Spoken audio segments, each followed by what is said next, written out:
Welcome back to the Bulletin. Let's take a look now at the news in detail. We start from Palestine. Israeli forces have killed a Palestinian youth and injured 11 others during protests at the Gaza border.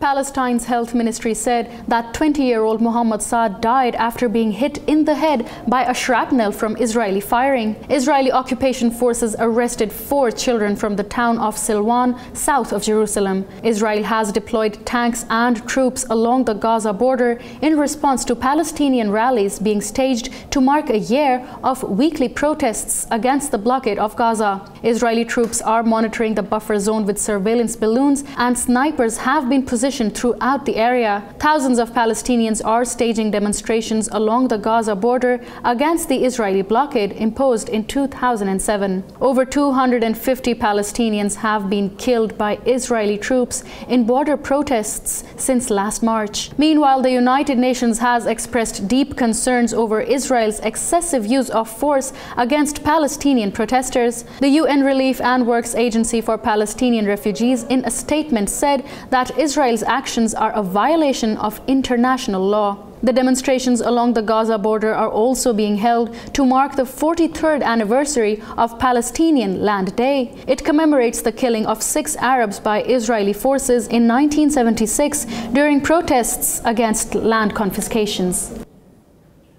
For more on this story, we're joined from Perth by Palestinian author and political analyst Mr. Jafar Ramini. So Jafar, viewed from the perspective of the Palestinian Land Day, what have the return of the March protests actually achieved? Thank you for having me. They have achieved quite a lot.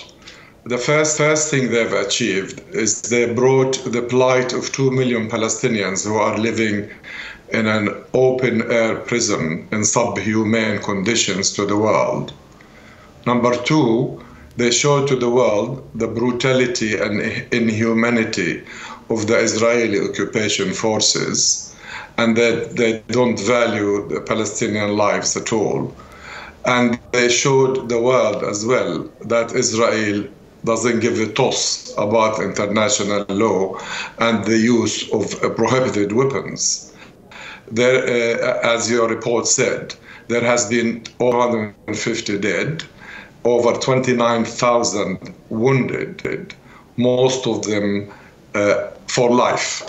The Médecins Sans Frontières or the Doctors Without Borders in their report said these injuries are made by weapons that are not permitted, and the injuries are going to be permanent, because we cannot deal with them. They killed paramedics, they killed journalists, they killed children, they killed the elderly, women. They don't care. Just to let your viewers know what kind of people we are dealing with. One of the Israelis in case, by the name of Avi Dekta, said, and I quote, "Israel has a bullet for every man, woman, and child in Gaza. They can all be killed, no problem." This is what the Palestinians are dealing with, and this march has exposed them to the world and showed the so-called civilized world what hypocrites they are, and showed that unfortunately the Arabs and the Muslims are not caring enough for what's happening to the Palestinians and in Palestine, as if Jerusalem, Ula al-Qiblatain, is for the Palestinians alone. Right now, Mr. Jafar, according to the Palestinian Central Bureau of Statistics, Israel has seized around 85% of property which was historically owned by Palestinians. So what impact have the seizures had on Palestinians living in the occupied territories? I am from Palestine. I'm from the north. I'm from a town called Jenin, which was attacked repeatedly by the Israeli forces and still being attacked. The confiscation of land is as per a very well-oiled and planned machinery of ethnic cleansing and theft of Palestinian land. The Palestinians in the West Bank, which you refer to as the occupied territories, cannot go to their schools, to their hospitals, to their work without crossing at least 3 or 4 checkpoints. And most of the time, they are deliberately kept under the sun, under the rain, and most of the time they're not allowed to cross. So the confiscation of land has made their life impossible. They cannot tend their crops.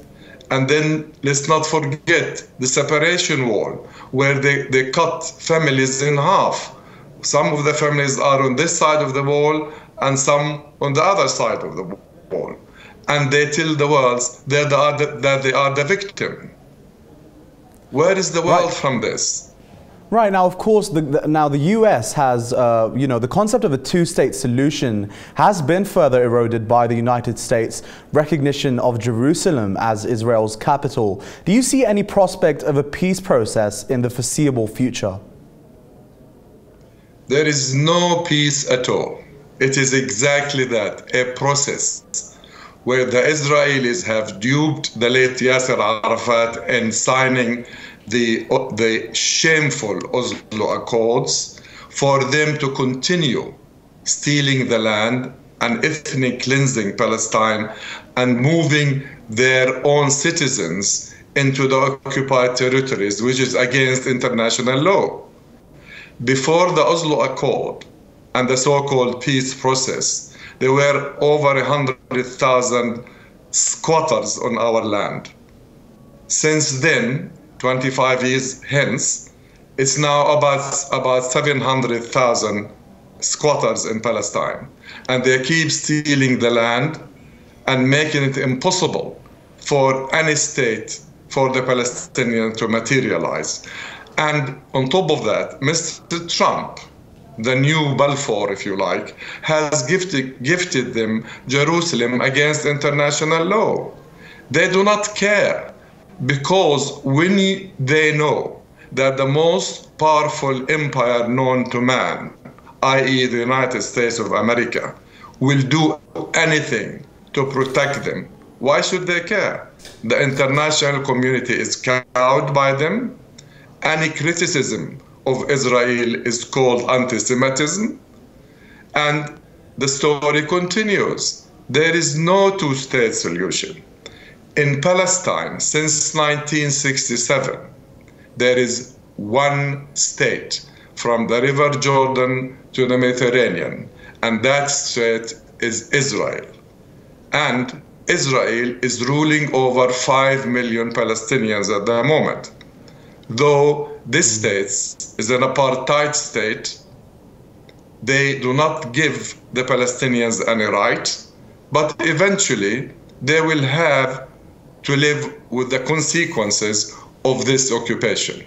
The Palestinians will be the majority, and this one state will cease to be a Jewish state, which is the dream of Zionism. Right, thanks Mr. Jaffer. We were joined there from Perth by Palestinian author and political analyst Mr. Jaffer Ramini.